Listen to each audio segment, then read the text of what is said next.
Hola, buen día, ¿cómo están? Buen Me da día. gusto que estén otra vez aquí, que estemos todos juntos reunidos nuevamente. Pues gozosos de venir a escuchar la palabra, ya que Dios pues nos motiva a que vengamos, a que nos reunamos, todos en una unidad, en un mismo espíritu, ¿verdad? Y eso es bueno para nuestra alma, es bueno para nosotros mismos, para motivarnos, para pues, estar aquí en la presencia del Señor. Vamos a pararnos, vamos a leer un salmo.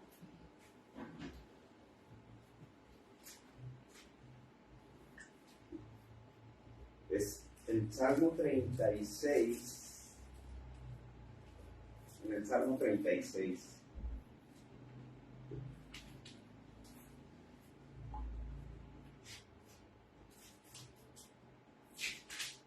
Aquí ya lo tengo. Salmo 36. Salmo 36, 5 al 9. Dice: Jehová, hasta los cielos llega tu misericordia y tu fidelidad alcanza hasta las nubes. Tu justicia es como los montes de Dios, tus juicios abismos grandes. Oh Jehová, al hombre y al animal conservas. Cuán preciosa, oh Dios, es tu misericordia. Por eso los hijos de los hombres se amparan bajo la sombra de tus alas. Serán completamente saciados de la grosura de tu casa, y tú los abrevarás del torrente de tus delicias, porque contigo está el manantial de la vida. En tu luz vemos la luz.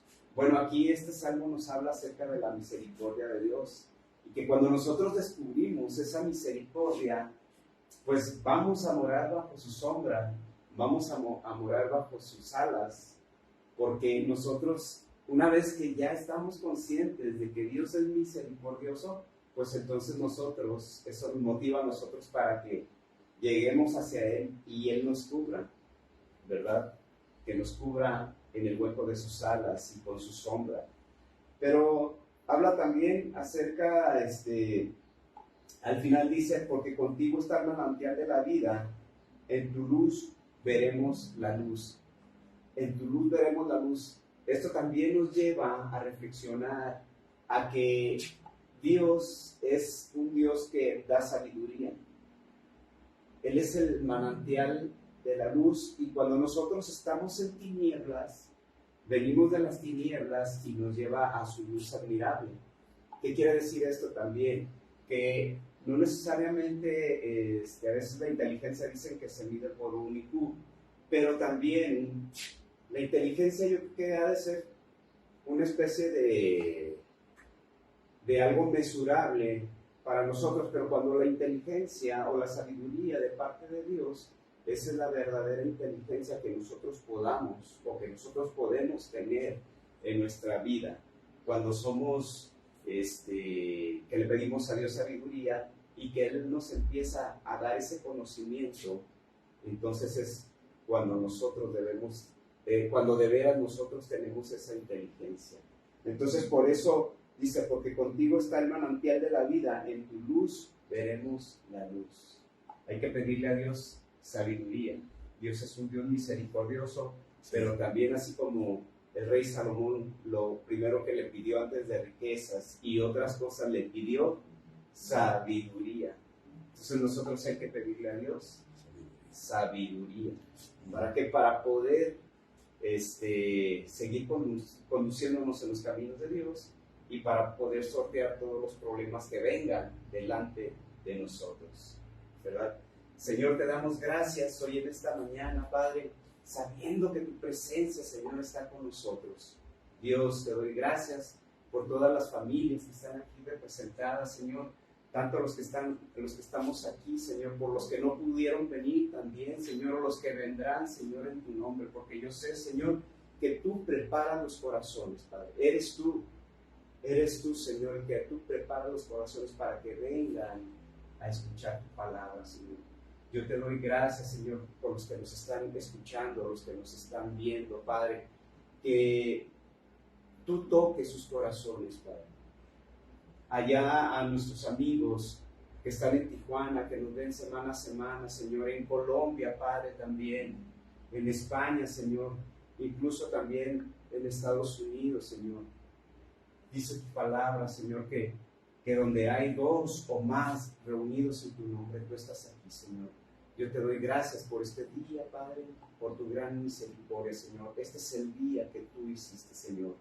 Bendícenos, Señor, danos sabiduría, Señor, y quitamos todo espíritu, Señor, de impaciencia, Señor, todo espíritu, Señor, que sea contrario a ti, Padre. Todo espíritu de duda, de incredulidad, Padre, lo quitamos en tu nombre, Señor Jesús. Te doy gracias, Señor, nuevamente, y que seas tú, Señor, el que hable, Señor, a través de mi Padre. Que no sea yo, sino que úsame, Señor, como un instrumento tuyo, Padre. Gracias te doy. Ahora sí, si gustan, pueden sentarse. Dice la palabra de Dios que al primer discípulo que encontró Jesús fue Andrés, y luego Andrés fue corriendo con Simón Pedro y le dijo, Simón, ya encontramos al Mesías. Él es el Mesías, Él es el Cristo, Él es el que estábamos esperando. Y en su ministerio Jesús empezó con ellos dos, con Andrés y con Simón, que eran hermanos.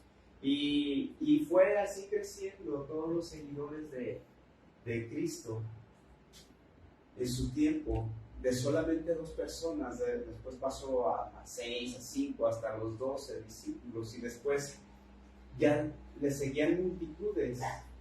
Y a mí eso me motiva bastante porque si bien es cierto, hay iglesias que están llenas y tienen muchas personas dentro, pero qué bueno, porque Dios ha estado haciendo la obra en esas iglesias. Pero nosotros, ahora en esta comunidad que nos estamos congregando, en esta pequeña comunidad, bueno, ya somos más de 2, así como empezó Jesús, bueno, ahora somos un poquito más. Y tenemos esa fe y esa confianza en que Dios va añadiendo también a este lugar, a esta congregación, más y más corazones para que vengan y escuchen su palabra.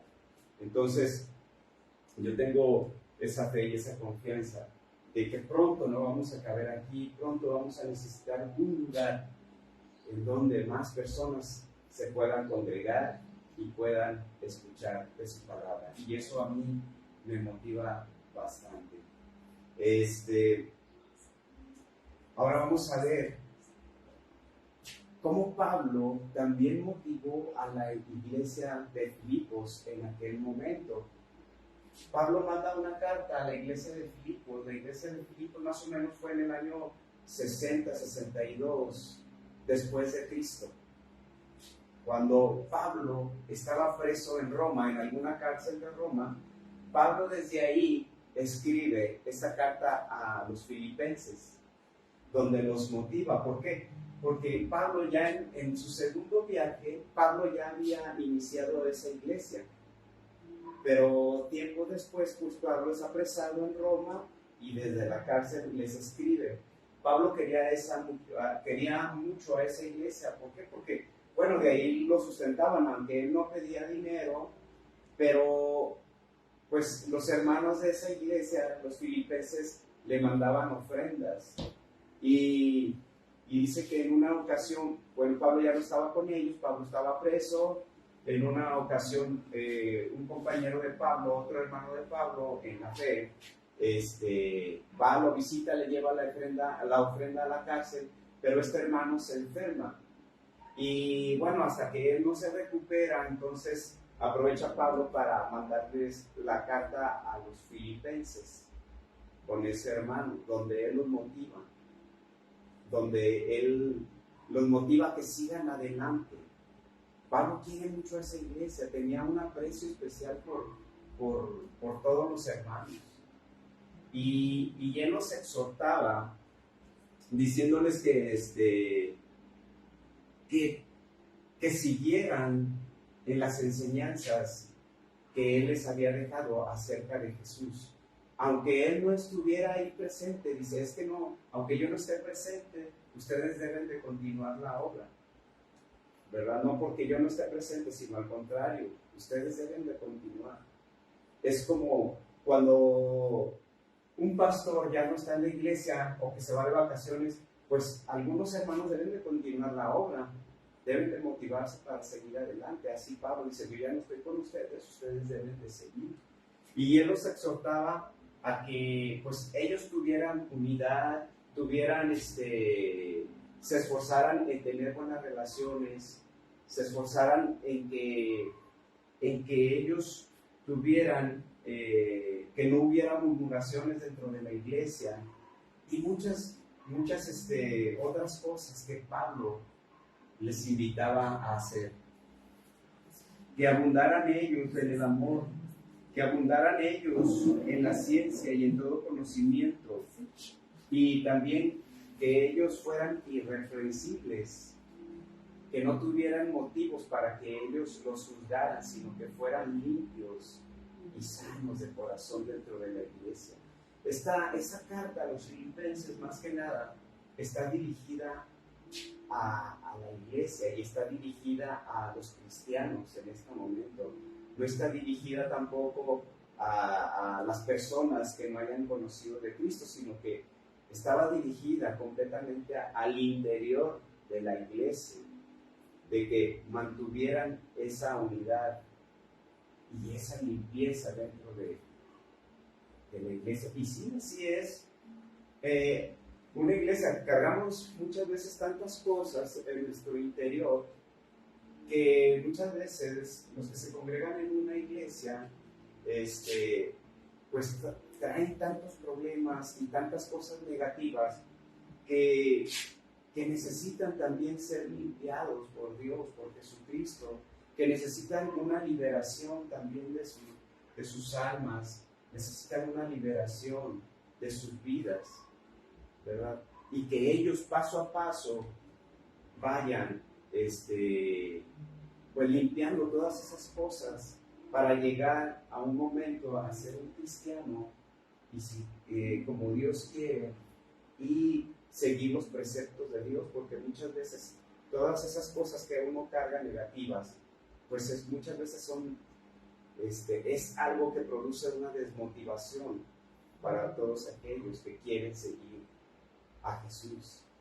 Entonces lo que Pablo quería era eso, una iglesia unida, irreprensible, que estuvieran atentos a la sabiduría de Dios y a los preceptos de Dios y sobre todo a las enseñanzas de Dios y sobre todo también a la humildad, que ellos tuvieran mucha humildad en sus corazones.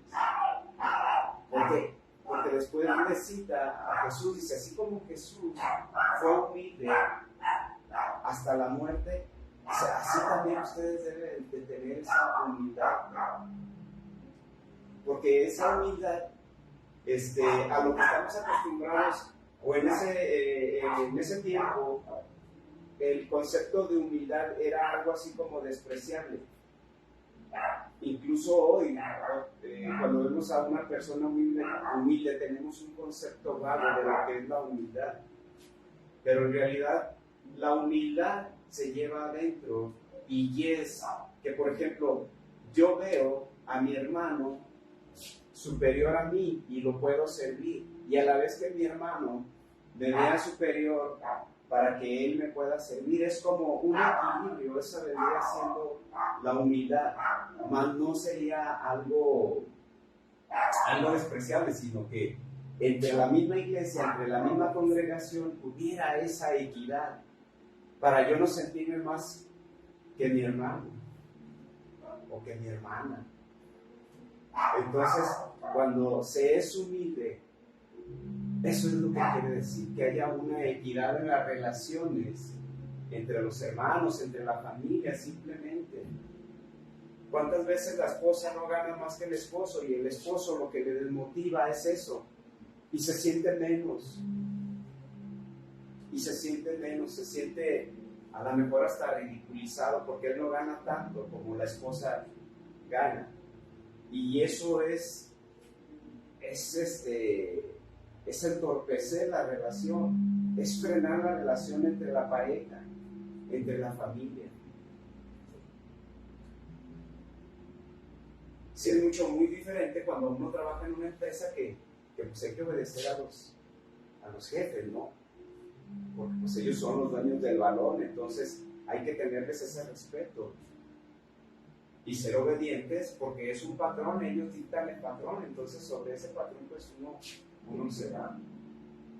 Pero ya nuestras relaciones como congregación, como iglesia, entonces como familia, entonces esa humildad sí se debe de llevar a cabo. El yo ver en mi prójimo como alguien superior a mí para yo poderle servir, pero también que ellos puedan ver en otros que ellos son menores a su prójimo para que también ellos puedan servir. Y se da esa ecuanimidad, esa igualdad. Y lo podemos probar en la familia. Ustedes pueden ponerlo a prueba en su familia, en sus relaciones. Incluso si se congregan en otra iglesia, lo pueden ver ahí también. Y Pablo les demandaba eso, sean humildes. Así como Cristo, como Jesucristo se humilló, a lo sumo así también ustedes. Pero a la vez cuando Jesucristo se humilló, también fue exaltado por el Padre. Dice aquí en Filipenses 2, dice, el cual siendo en forma de Dios, no estimó a ser igual a Dios, como cosa a que aferrarse, sino que se despojó a sí mismo tomando forma de siervo, hecho semejante a los hombres. Filipenses 2. Podemos verlo ahí en todo el capítulo 2 de Filipenses. Porque todo este capítulo es interesante, así como el primero es súper interesante de lo que Pablo les quería decir a la iglesia. Dice, y estando en la condición de hombre, se humilló a sí mismo, haciéndose obediente hasta la muerte y muerte de cruz. Por lo cual Dios también le exaltó hasta lo sumo y le dio un nombre que es sobre todo nombre. Pero esa humillación de Jesús fue eso, que quiso ser obediente hacia el Padre.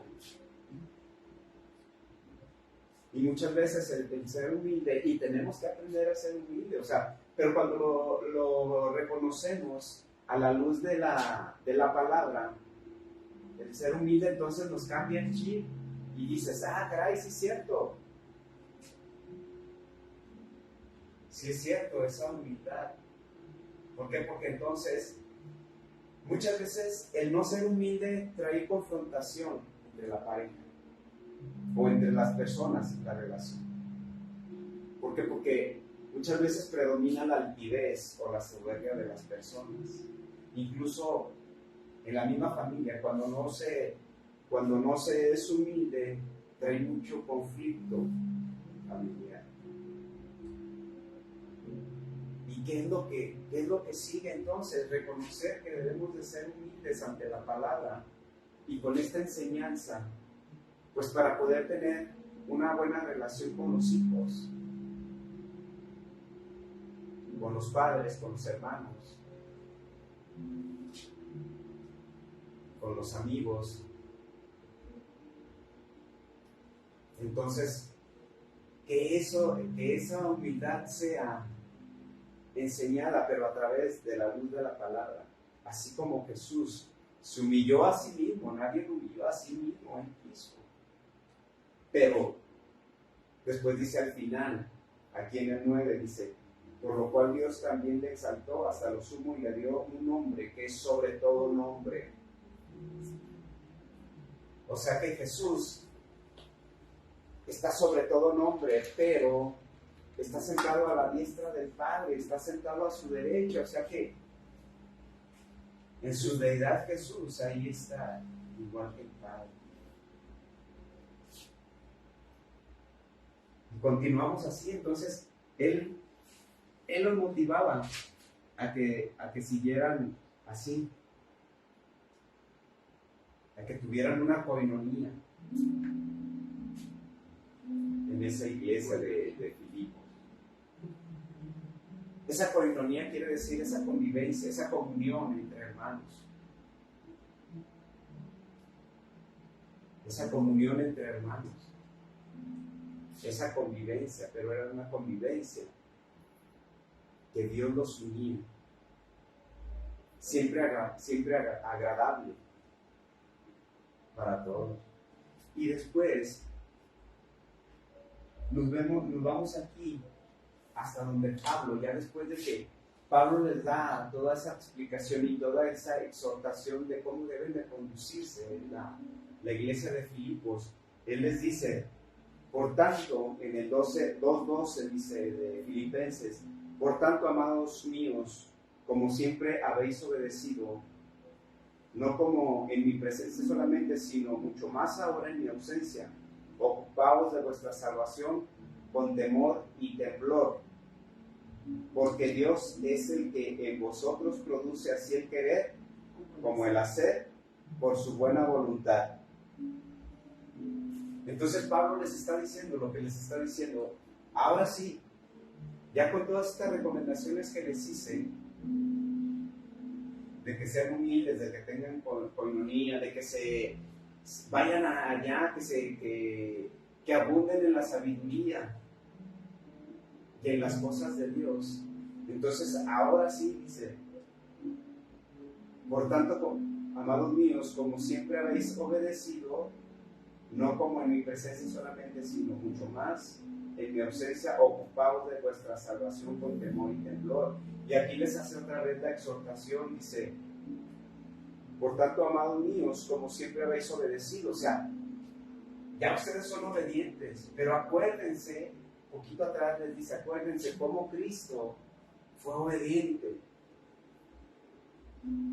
Entonces, esa obediencia de Cristo también nos lleva a nosotros a ser obedientes.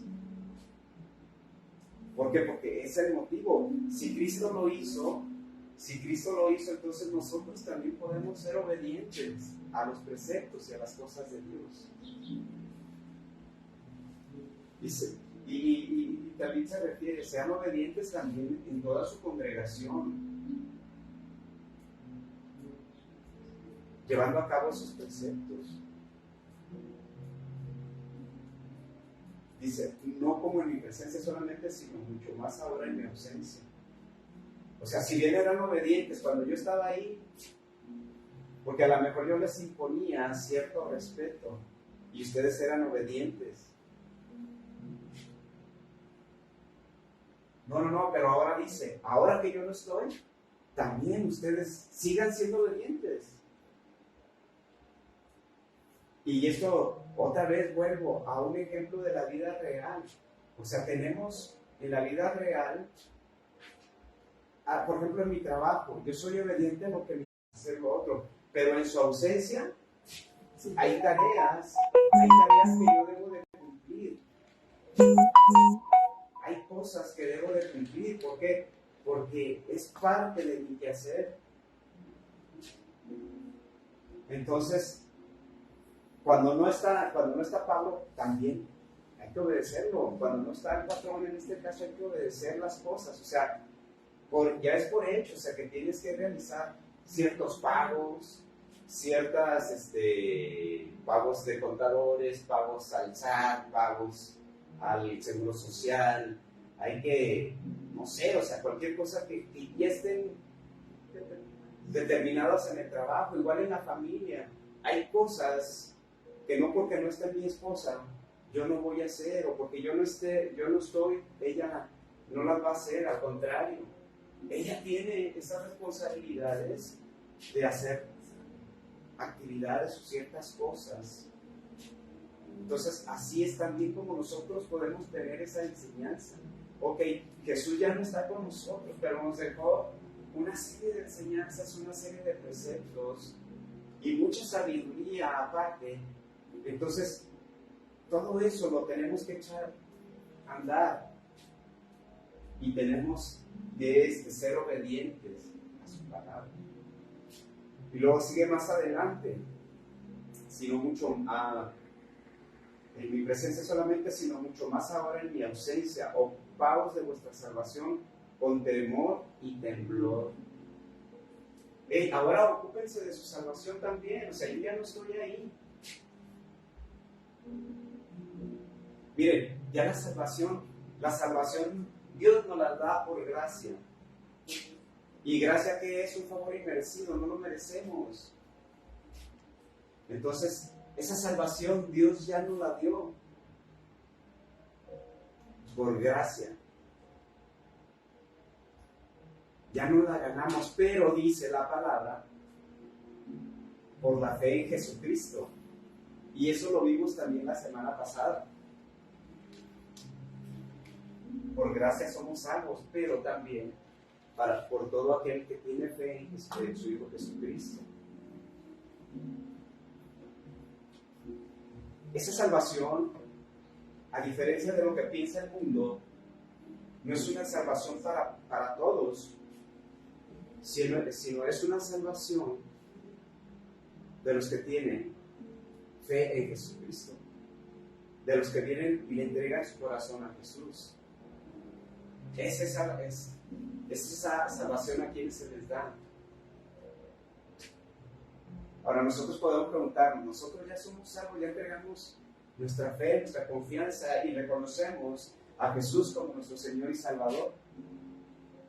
Si es así, entonces confiadamente tenemos esa salvación. La fe es el vehículo para llegar a Jesús, el cual por medio de él, Dios en su infinita gracia, tenemos esa salvación. Y ahora les dice él, ocúpense ahora, ocupaos en vuestra salvación con temor y temblor. Hagan las cosas, pero ocúpense no buscando esa salvación, porque la salvación ya te la dio Dios por su gracia, pero ahora, entonces, haz cosas para conservarla. Consérvala. Ocúpate. Y muchas veces, en algunas congregaciones, en algunas iglesias, muchas veces vemos el ojo, bueno, se puede traducir así, vemos la paja en el ojo ajeno, pero no nos fijamos en la viga que tenemos nosotros. Entonces, sí, o sea, hay que ocuparnos también. Posiblemente si alguien nos pide un consejo adelante, se lo podemos dar. Si es bíblicamente, se lo podemos dar, porque tenemos que, aparte, hay que pedir consejo, o pide consejo de aquel que te instruya y te edifique, y no de aquel que no te va a edificar, sino al contrario. Hay que pedir ese consejo a quien te pueda edificar. Obviamente, el mejor consejo lo tienes aquí en la palabra de Dios. Pero entonces ahora, también nosotros debemos de ocuparnos de conservar esa salvación. Y luego continúa.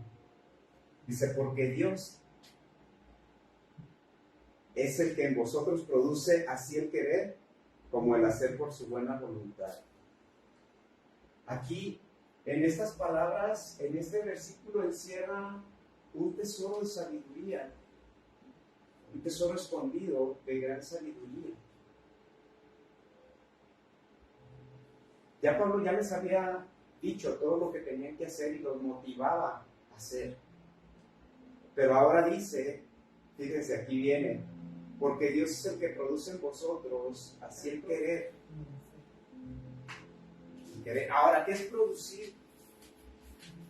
Dice que la palabra producir viene de energeo, del griego energeo. ¿Y qué quiere decir eso? Ser activo. El producir es ser activo.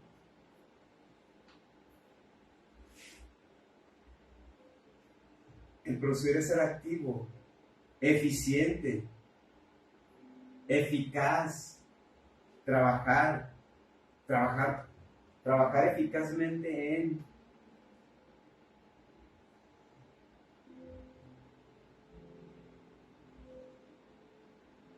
Entonces, ese producir es lo que Dios hace en nuestros corazones. Él produce, Él nos da esa energía, Él nos activa. Él nos activa. Y luego, dice, Él produce, o sea, Él ya nos activó, porque esa salvación, para nosotros cuidarla, Él nos activa, Él nos produce eso. El querer es la motivación. El querer es la motivación. Entonces, cuando nosotros queremos hacer algo, es porque nosotros estamos motivados. Acá, como dice el dicho, el querer es poder. O sea, y cuando tú quieres hacer algo es porque estás motivado. ¿Cierto o no? Vas a emprender un negocio es porque estás motivado. Vas a estudiar algo, una licenciatura, la prepa, la primaria, etcétera, etcétera, es porque estás motivado. Vas a estudiar canto, música, no sé, astronomía, teología, es porque uno está motivado. Pero entonces esa motivación la produce Dios. Por eso dice su palabra, porque Dios es el que en vosotros produce.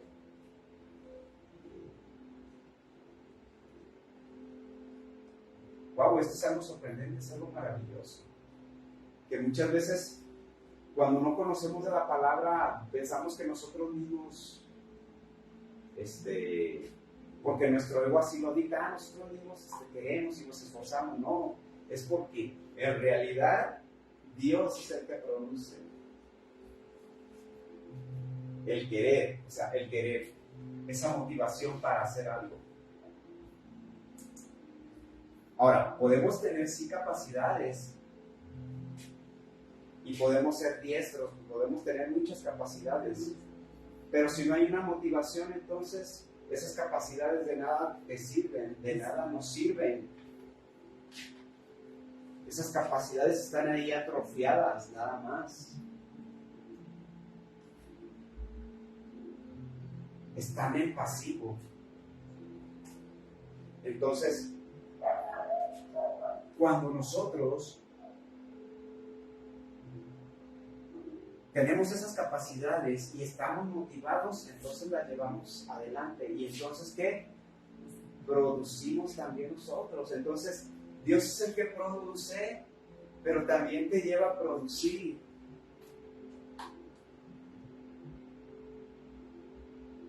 Dios es el que produce, pero también te lleva a producir, te lleva a otras alturas.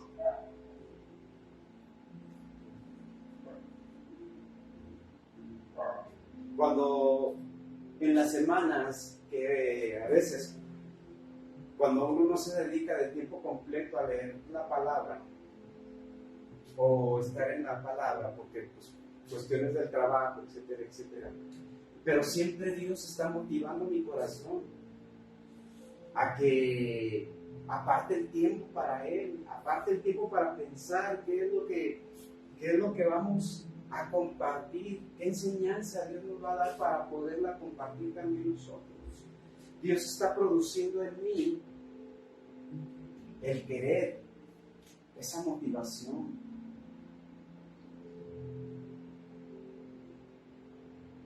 Y hay veces que si vienen pensamientos negativos, no voy a poder con esto. No voy a poder con esta palabra porque es un reto para mí. Entonces, ¿qué es lo que Dios produce en mí?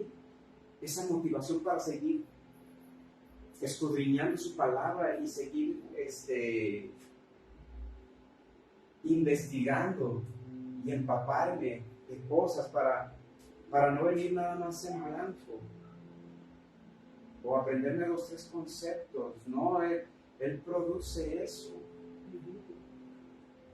El querer también. ¿Por qué? Porque me produce esa motivación y me produce querer hacer.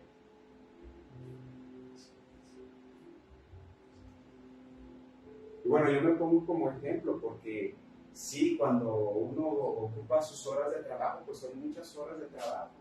Más aparte todo el estrés, todo lo que se viene en el día. Entonces, pues sí se llega a veces no a desconectar, pero dice, Señor, ayúdame. Dame fuerzas para salir adelante. No le digo que me dé paciencia, porque entonces ya me meto en otras cosas, pero que sí me dé la fortaleza, y así deberíamos estar todos. Señor, danos fortaleza para seguir adelante ante las adversidades, en el trabajo, en la familia, en la calle.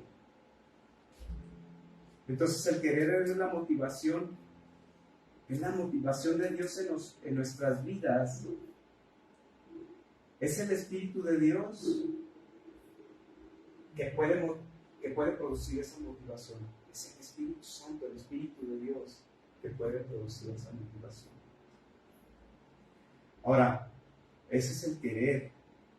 El querer también puede decir elegir o preferir. Quiere decir que Dios te da la motivación para que nosotros podamos elegir correctamente. Seleccionar, desear, inclinado a, intentar a. Y esa motivación, bajo la sabiduría de Dios, te lleva a elegir cosas de la manera más correcta.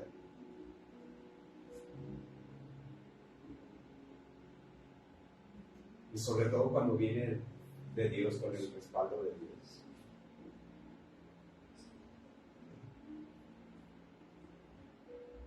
¿Qué tal, Yo también lo estoy descubriendo. Te digo, sí es cierto, Señor. Cuando tú me das esa motivación, me llevas a elegir lo mejor, a tener una buena elección.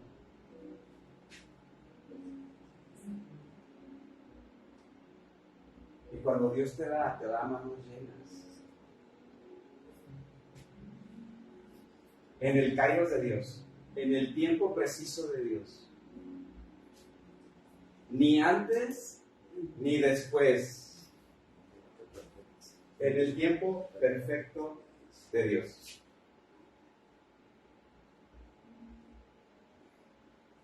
Y lo podemos experimentar. Y si no es así, entonces búscalo, busca de Dios. Pídele sabiduría. Pídele motivación, pídele el querer. Que el hacer entonces, ya nosotros una vez que produce Dios esa motivación, entonces nosotros vamos a querer seguirnos superando en cualquier área de nuestra vida. Así era lo que Pablo les decía a la iglesia de Filipos. Dios es el que produce en ustedes el querer esa salvación. Y nosotros lo podemos tomar para el querer, motivarnos el querer para conocer más de la palabra de Dios. Porque a través de la palabra de Dios también nosotros podemos producir en otros, motivar en otros, al que está cansado, al que está desfallecido, que se levante. Porque tenemos un Dios todopoderoso. Entonces el hacer, el querer es el motivo, y el hacer es la capacidad de moverse uno, es la fuerza de poder hacer las cosas. Es la capacidad de poder hacer, la capacidad motriz es el hacer.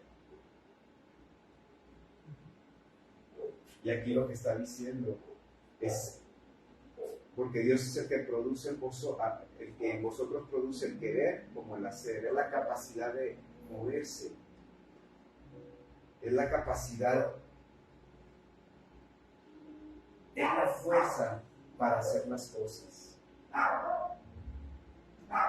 Entonces, necesitamos la motivación y la capacidad motiva para realizar cosas. Necesitamos las dos cosas, tanto el querer como el hacer. Pero se juntan los tres elementos, que Dios lo que produce en nosotros, el querer, para el motivo, para poder realizar las cosas. Y luego termina al final, como el hacer, dice, por su buena voluntad, por su buena voluntad.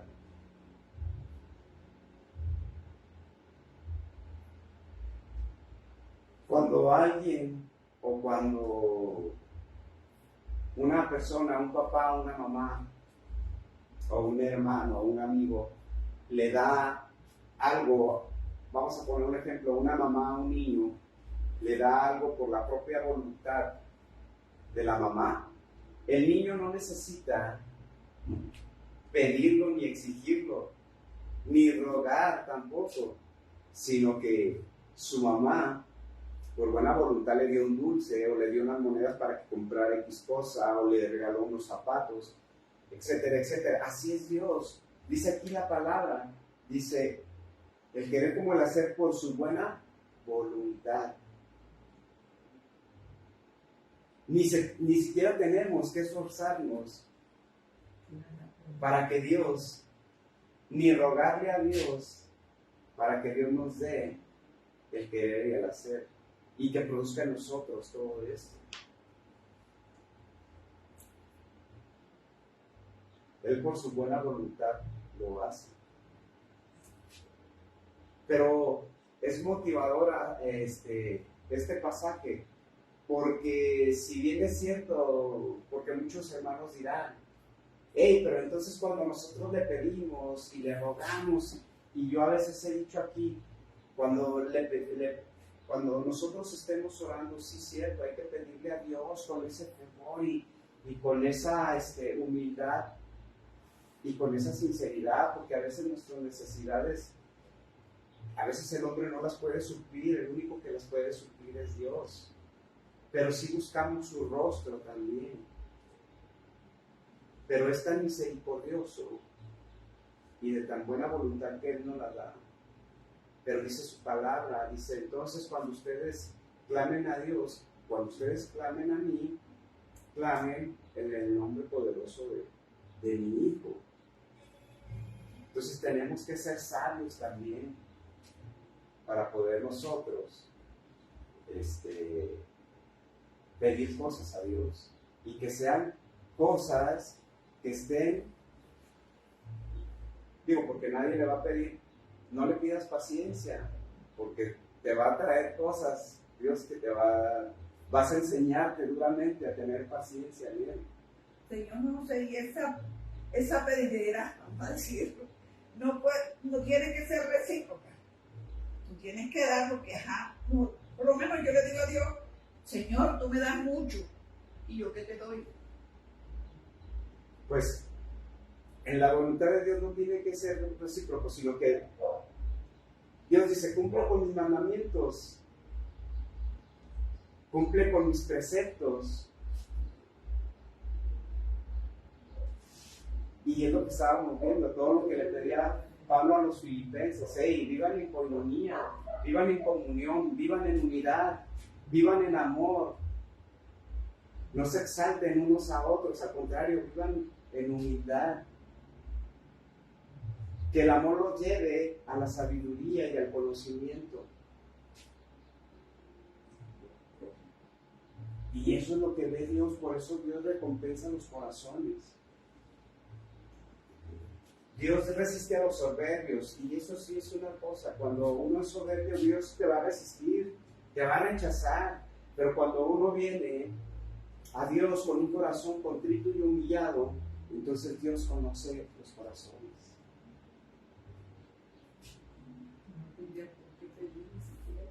Él dice por su propia voluntad. Porque dice todas estas cosas no se van a añadir. Así es. Entonces, pero sí hay que, cuando estamos conectados con Dios, siguiendo sus mandamientos, buscando su palabra, escudriñando su palabra, entonces, por añadidura, Él nos da lo que necesitamos. Incluso en las pruebas, Él nos da esa fortaleza y nos da esa paz que sobrepasa todo entendimiento en las duras pruebas. Porque Él es así de sencillo. Ahora, aquí hay otra pregunta y a lo mejor me salgo un poquito del tema, pero una cosa es creer en Dios y otra cosa es, ok, ¿le crees a Dios? ¿Crees en su palabra? ¿Crees en sus promesas? ¿Crees que Dios tiene algo mejor para ti? Yo sí creo que hay un Dios, pero ahora ¿le creo lo que Él me dice aquí en su palabra? Le creo que Él nos dio a su Hijo Jesucristo para el perdón de nuestros pecados.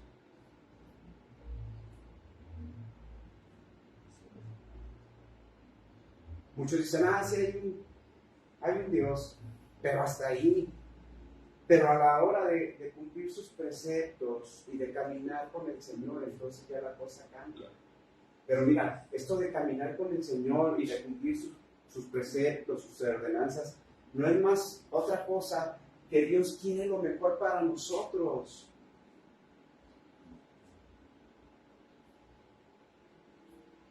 Dios quiere lo mejor para nosotros. Si desde un principio, cuando Dios constituyó al mundo, todas las cosas eran buenas, dice el Génesis, y vio Dios que la luz era buena. Y así muchas cosas. Y vio Dios que todo lo que hizo era bueno. Entonces, si Él me da bendición, pues yo, lo único que me queda es, Señor, yo reconozco que tú tienes poder y autoridad para darnos cosas buenas y que quieres lo mejor para mí.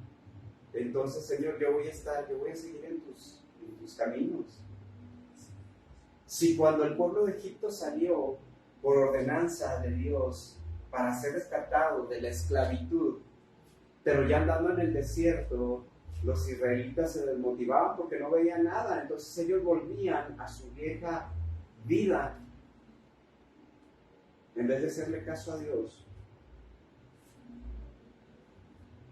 Entonces, viendo todo lo bueno que Dios les daba, el maná, les daba agua, los sacó, abrió el mar, los sacó de Egipto, y aún así muchos se apartaban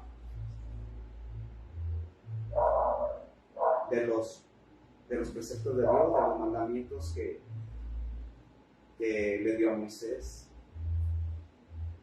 Y así hay muchas veces queremos ver el milagro en nuestras vidas y nos olvidamos de la fuente que nos dio ese milagro. Entonces tenemos que reconocer la grandeza y la potestad de Dios. Y sí, tenemos que pedirle cosas porque necesitamos. En tiempos de necesidad, por eso está ahí Él.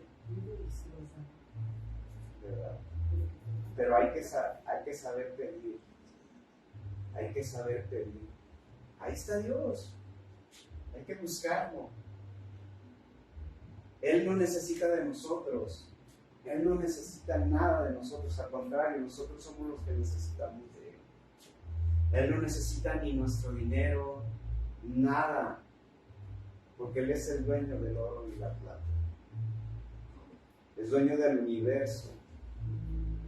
Pero si con ese corazón contrito y humillado, Señor, te pido esto, pero también reconocer su grandeza. y su fortaleza. Y sí, yo estoy, el simple hecho de estar aquí parado, compartiendo su palabra, yo estoy más que agradecido con el Señor.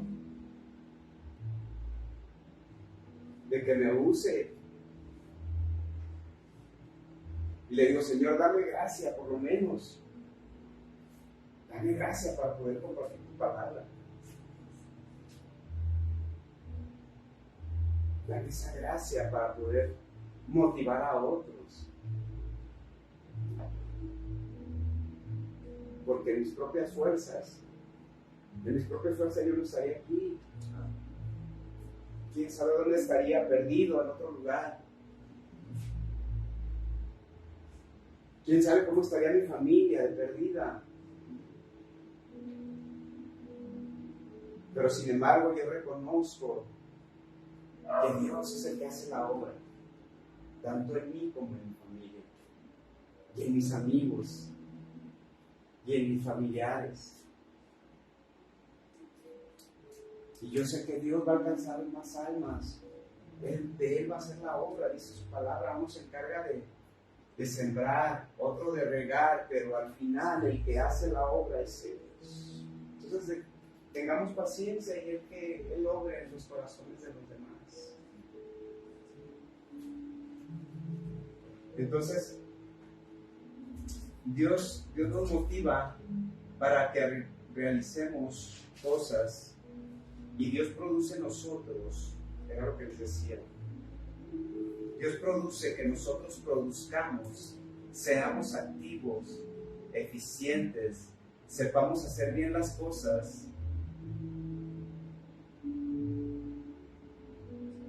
Entonces, eso es lo que Él es lo que hace en nosotros, que podamos hacer bien las cosas.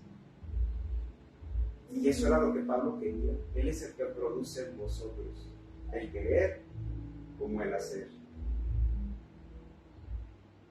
Hagan las cosas bien. Hagamos las cosas bien.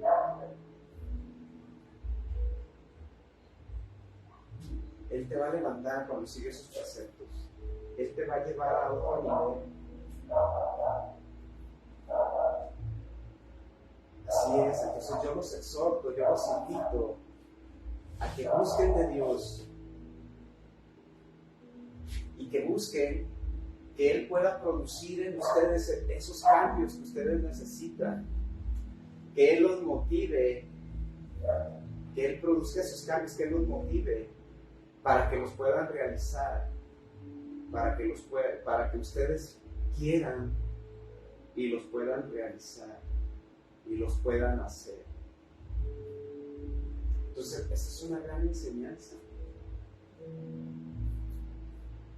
Y yo estoy aprendiendo mucho ahora que estoy leyendo la palabra, y más y más. Porque eso me lleva a que debo ser también humilde y poder servir. Dios me trajo aquí para servir, no para ser servido. Dice por ahí algún dicho: el que no sirve, no sirve. Un dicho popular. El que no vive para servir, no sirve para vivir. Ajá. Entonces, tenemos que ser humildes, aprendamos a ser humildes también. ¿Es fácil? No es fácil, porque nos gana muchas veces el ego y nos ganan muchas cosas del mundo. Pero si espiritualmente estamos conectados con Dios y espiritualmente estamos conectados también aquí como una congregación, entonces vamos a producir buenas cosas, buenos frutos, ¿verdad? Entonces yo los exhorto a que busquen de Dios, a que Él le pida que produzcan en ustedes esos cambios y que los motiven a querer y hacer. Vamos a ponernos de pie. Señor, te damos gracias hoy en esta tarde por tu maravillosa palabra, Señor. Te doy gracias, Padre, por cada corazón, Señor, que tú dispusiste, Señor, hoy en este día, para que tu palabra llegue como una semilla, Señor, y que esta semilla, Señor, caiga en tierra fértil, Padre. Que no sea aquella semilla que rebota, Señor, y que caiga entre carros, entre espinos o entre piedras, Señor, sino que caiga en una tierra fértil, Padre, porque solamente, Señor, tú puedes hacer la obra. Solamente tú, Señor. Solamente tú, Señor, nos puedes llevar, Señor, a vivir una vida espiritual, Padre. Porque la vida material, Señor, y los afanes de la vida, Señor,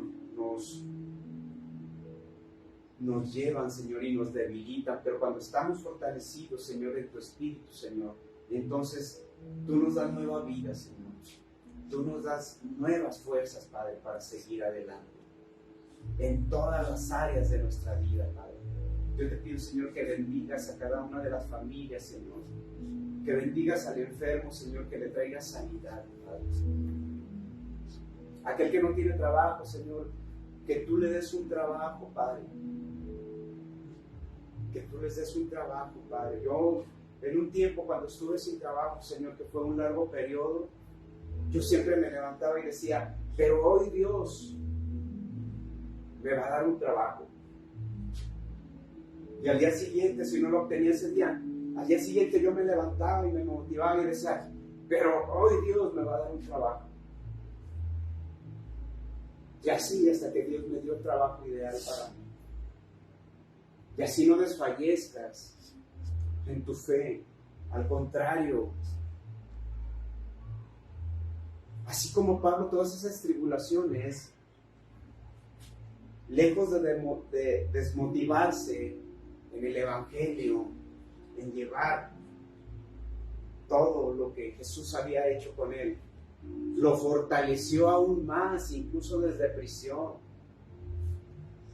Así nosotros, que nada te desmotive. Al contrario, que se produzca en ti un cambio y que te lleve a más, a más. Así el Evangelio iba para adelante en el tiempo de Pablo, no fue para atrás, sino que fue para adelante, hasta nuestros días, y vemos ese gran milagro. Hoy es el día en que te decidas a seguir a Jesús. Hoy es el día en que puedes venir a sus pies y rendirte. Él va a perdonar todos tus pecados. Él va a redimirte de tus pecados. Él ya pagó el precio. Solo está que tú lo aceptes en tu corazón. Señor, gracias, Padre, por esta palabra. Dios, te pido, Señor, por cada uno, Señor, de los que están viendo, Señor. Te pido, Señor, que tú bendigas sus alacenas, que tú bendigas con trabajos, con salud, Padre.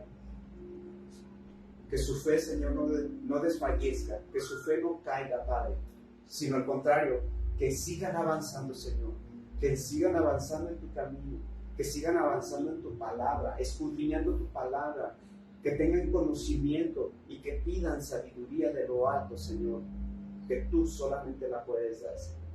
Yo te doy gracias, Señor, en el nombre precioso de tu Hijo Jesucristo. Amén, amén y amén.